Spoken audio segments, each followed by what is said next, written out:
27 जुलाई 1939 को मध्य प्रदेश के नीमच नामक एक छोटे से शहर में क्राउन रिप्रेजेंटेटिव पुलिस के रूप में जन्मा ये बल आज आंतरिक सुरक्षा की दृष्टि से विशाल वटवृक्ष बन चुका है। एक बटालियन से शुरू हुई ये यात्रा आज 248 बटालियनों और 3.2 लाख से अधिक जवानों तक पहुंच चुकी है। 1949 में स्वतंत्रता के बाद लौह पुरुष सरदार वल्लभ भाई पटेल के दूरदर्शी नेतृत्व में इस बल को एक नई पहचान मिली, केंद्रीय रिजर्व पुलिस बल सीआरपीएफ। हमारा लक्ष्य था कानून व्यवस्था बनाए रखना, देश की सीमाओं की सुरक्षा सुनिश्चित करना और हर नागरिक को सुरक्षा का भरोसा देना। सीआरपीएफ की पेशेवर निष्ठा, राष्ट्र के प्रति समर्पण, अप्रतिम शौर्य और असाधारण साहस को देश ने न केवल सराहा बल्कि बार बार उस पर भरोसा भी जताया।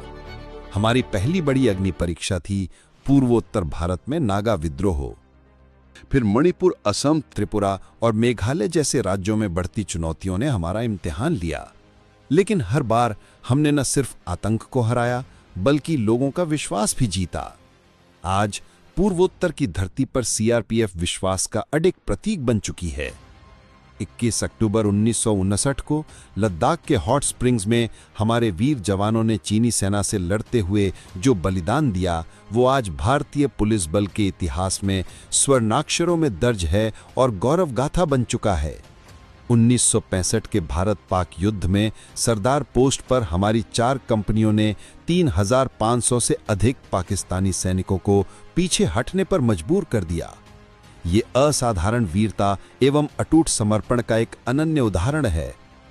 1980 के दशक में जब पंजाब में आतंकवाद ने पैर पसारने शुरू किए, तब सीआरपीएफ ने मोर्चा संभाला और समय रहते हालात को काबू में किया। 1989 से कश्मीर घाटी में सीआरपीएफ की तैनाती हर मौसम, हर परिस्थिति में अडिग रही है। आज भी हम वहां डटे हुए हैं, बिना रुके, बिना थके। सीआरपीएफ की वैश्विक भूमिका भी कम उल्लेखनीय नहीं रही है।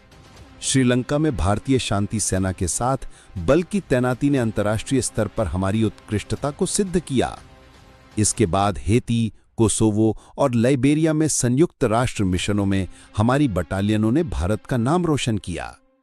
1985 में माननीय प्रधानमंत्री आवास सुरक्षा के लिए गठित स्पेशल ड्यूटी ग्रुप एसडीजी हेतु केवल सीआरपीएफ को ही चुना गया और इस बल को गौरव प्राप्त है एशिया की पहली सशस्त्र महिला बटालियन गठित कर इतिहास रचने का। 1992 से रैपिड एक्शन फोर्स आरएएफ दंगों और हिंसाग्रस्त इलाकों में शांति और विश्वास की मिसाल बनी रही है। हर संकट के बादलों के बीच नीले रंग की ये टुकड़ियां उम्मीद की किरण बनकर सामने आई हैं। 2005 के बाद देश के नक्सल प्रभावित क्षेत्रों में सीआरपीएफ की भागीदारी बढ़ती चली गई। चुनौती इतनी गंभीर थी कि 2008 में कोबरा कमांडो यूनिट्स का गठन हुआ। जंगलों में सशस्त्र वामपंथी आतंकियों के खिलाफ विशेष अभियानों के लिए आईईडी विस्फोटों में हमने अपने कई साथी खोए। उनकी शहादतें हमें शक्ति प्रदान करती हैं कि हम रुके नहीं। इंस्टीट्यूट ऑफ आईईडी मैनेजमेंट की स्थापना देश की सुरक्षा के लिए हमारा संकल्प दर्शाती है कि हम हर खतरे का जवाब देंगे। 2001 में संसद पर हुए आतंकी हमले को नाकाम करने वाले वीर भी सीआरपीएफ के ही थे, जिनके साहस और सूझबूझ ने लोकतंत्र के मंदिर की रक्षा की। राम जन्मभूमि परिसर पर हमले को नाकाम कर सीआरपीएफ ने अपनी जिम्मेदारी को बखूबी निभाया। हाल ही में माओवाद प्रभावित क्षेत्रों में सीआरपीएफ ने चलाया ऑपरेशन ब्लैक फॉरेस्ट, जो शांति बहाली और नक्सलवाद की कमर तोड़ने की दिशा में एक निर्णायक और कठोर प्रहार है। देश के पवित्र स्थलों काशी विश्वनाथ, श्री कृष्ण जन्मभूमि, वैष्णो देवी, श्री अमरनाथ यात्रा और श्री राम जन्मभूमि की सुरक्षा का उत्तरदायित्व भी सीआरपीएफ के कंधों पर है और यह जिम्मेदारी पूरे अनुशासन और समर्पण के साथ निभाई जा रही है। कर्तव्य की बलिवेदी पर सीआरपीएफ के 2268 बहादुर जवानों ने अनन्य वीरता एवं अप्रतिम शौर्य का परिचय देते हुए मातृभूमि की सेवा में अपना सर्वस्व न्यौछावर कर दिया। ये बल ही नहीं, संपूर्ण राष्ट्र इन शूरवीर बलिदानियों के लिए सदैव नतमस्तक रहेगा। आज काउंटर इंसर्जेंसी ऑपरेशंस में सीआरपीएफ जरूरत के अनुसार प्रभावी निगरानी के लिए आवश्यक उपकरणों, संचार के नवीनतम साधनों और विशेष वाहनों का प्रयोग कर रही है।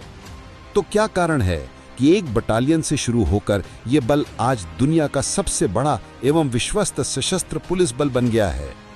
एक ही जवाब है: कर्तव्य, निष्ठा और राष्ट्र प्रेम। हम देश की शांति के प्रहरी हैं, हम लोकतंत्र के सशक्त स्तंभ हैं, हम भारत की शौर्य गाथा का जीवंत अध्याय हैं। हम हैं CRPF।